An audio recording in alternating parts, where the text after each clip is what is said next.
गणना प्रकरण 11. परमेश्वर मांस देण्याचे आश्वासन देतो. मग लोक संकटात सापडल्यासारखे कुरकुर करू लागले. ते परमेश्वराच्या कानी पडले. ते ऐकून परमेश्वराचा कोप भडकला आणि त्याच्या अग्नीने त्यांच्यामध्ये पेट घेऊन छावणीच्या हद्दीवरचे काही भाग भस्म केले. तेव्हा लोकांनी मोशेपाशी ओरड केली, तेव्हा अग्नी शमला. ह्यावरून त्या स्थलाचे नाव तबेरा असे पडले, कारण परमेश्वराच्या अग्नीने त्यांच्यामध्ये पेट घेतला होता. त्यांच्यामध्ये जो मिश्र समुदाय होता त्याने सोस घेतला आणि इस्रायल लोकही पुन्हा रडगाणे गाऊन म्हणाले, आम्हाला खावयाला मांस कोण देईल? मिस्र देशात आम्हाला मासे फुकट खावयाला मिळत असत, त्याची आठवण आम्हाला येते. त्याचप्रमाणे काकड्या, खरबुजे, भाजी, कांदे, लसूण ह्यांचीही आम्हाला आठवण येते. पण आता आमचा जीव सुकून गेला आहे. येथे ह्या मान्याशिवाय आमच्या दृष्टीस काहीच पडत नाही.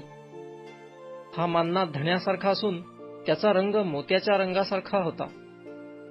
लोक चोहोकडे फिरून तो गोळा करीत व जात्यात दळीत किंवा उखळात कुटीत आणि मग भांड्यात शिजवून त्याच्या भाकरी करीत. तेलात तळलेल्या पुरीसारखी त्याची चव असे. रात्री छावणींवर दव पडले म्हणजे त्याबरोबर मान्नाही पडत असे. सर्व कुटुंबातील लोक आपापल्या तंबूंच्या दारांशी रडताना मोशेने ऐकले व त्यांच्यावर परमेश्वराचा कोप फार भडकला. मोशेलाही वाईट वाटले. मोशे परमेश्वराला म्हणाला, तू आपल्या दासाला दुःख का देत आहेस? तू ह्या सर्व लोकांचा भार माझ्यावर घालीत आहेस. ह्यावरून माझ्यावर तुझी कृपादृष्टी नाही असे दिसते. असे का? मी ह्या सर्व लोकांचे गर्भधारण केले आहे काय? ह्यांना मी प्रसवलो आहे काय? जो देश ह्यांच्या पूर्वजांना तू शपथपूर्वक देऊ केला आहे, त्या देशाकडे तान्ह्या बाळाला सांभाळून नेणाऱ्या पालक पित्याप्रमाणे मी ह्यांना आपल्या उराशी धरून घेऊन जावे असे तू मला कसे सांगतोस? ह्या सर्व लोकांना पुरवावयाला मी मांस कोठून आणू? कारण ते माझ्याकडे रडगाणे गात आहेत की आम्हाला खावयाला मांस दे. मला एकट्याला ह्या सर्व लोकांचा भार सहन होत नाही. ते मला फारच जड जात आहे. मला असेच तू वागवणार असलास तर माझ्यावर तुझी कृपादृष्टी असल्यास मला एकदाचा मारून टाक, म्हणजे माझी दुर्दशा मला पाहावी लागणार नाही.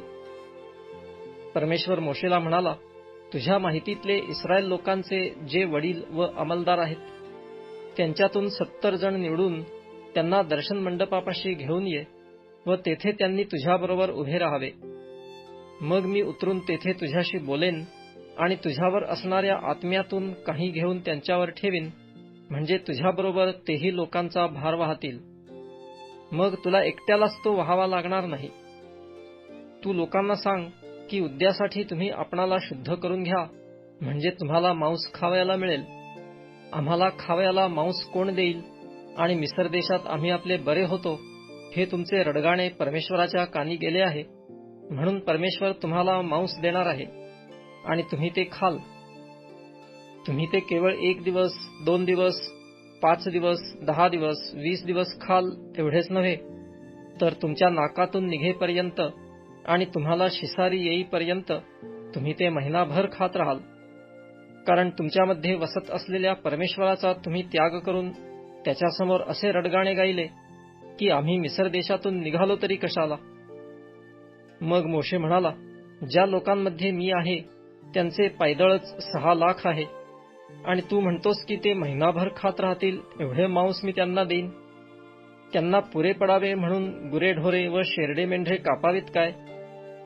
अथवा त्यांना पुरे पडावे म्हणून समुद्रातील सर्व मासे त्यांच्यासाठी गोळा करून आणावे काय? परमेश्वर मोशेला म्हणाला, परमेश्वराचा हात काय तोकडा पडला आहे? माझे म्हणणे तुझ्या प्रत्ययास येते की नाही हे तू आता पाहशील. लोकांचे वडील संदेश सांगू लागतात. मोशेने बाहेर जाऊन लोकांना परमेश्वराचे म्हणणे कळविले. मग त्याने लोकातल्या वडिलांपैकी 70 जण जमवून त्यांना तंबूभोवती उभे केले. त्यानंतर परमेश्वर मेघात उतरून मोशेशी बोलला आणि त्याच्यावर असणाऱ्या आत्म्यातून काही घेऊन त्याने त्या 70 वडिलांवर ठेविला. तेव्हा त्यांच्यावर आत्मा येताच ते संदेश सांगू लागले. पण त्यानंतर मात्र त्यांनी पुन्हा संदेश सांगितला नाही. त्यावेळी दोघे पुरुष मागे छावणीतच राहिले होते. त्यातील एकाचे नाव एल्दाद व दुसऱ्याचे नाव मेदाद. त्यांच्यावरही आत्मा उतरला. नोंद झालेल्यांपैकी ते होते, पण ते तंबूकडे गेले नव्हते. ते छावणीतच संदेश सांगू लागले. तेव्हा एका तरुणाने धावत जाऊन मोशेला कळविले की एल्दाद व मेदाद हे छावणीत संदेश सांगत आहेत. तेव्हा नूनाचा मुलगा यहोशवा, जो तरुणपणापासून मोशेचा सेवक होता, तो त्याला म्हणाला, मोशे माझ्या स्वामी, त्यांना मना कर. मोशे त्याला म्हणाला, माझ्या प्रतिष्ठेसाठी तू त्यांचा हेवा करीतोस काय? परमेश्वराचे सर्वच लोक संदेष्टे असते आणि परमेश्वराने आपला आत्मा त्या सर्वांवर ठेविला असता तर किती बरे झाले असते. मग मोशे इस्रायलाच्या वडीलजनांसह छावणीत परतला. परमेश्वर लावे पाठवितो. नंतर परमेश्वरापासून वाहिलेल्या वाऱ्याने समुद्रावरून लावे आणले. ते छावणीवर व छावणी सभोवती इतके आले की छावणीच्या मागे व पुढे एक दिवसाच्या मजलेपर्यंतच्या प्रदेशात त्यांचा सुमारे 2 हात उंचीचा थर जमला. लोकांनी उठून तो सगळा दिवस, सगळी रात्र, दुसराही सगळा दिवस ते लावे गोळा केले. ज्याने सर्वात कमी गोळा केले त्याचे 10 होमर भरले आणि त्यांनी ते स्वतःसाठी छावणीच्या चारही बाजूस पसरून ठेविले. ते मांस त्यांच्या तोंडात पडते न पडते तोच परमेश्वराचा क्रोध त्यांच्यावर भडकला व त्याने भयंकर पटकीने त्यांचा संहार केला.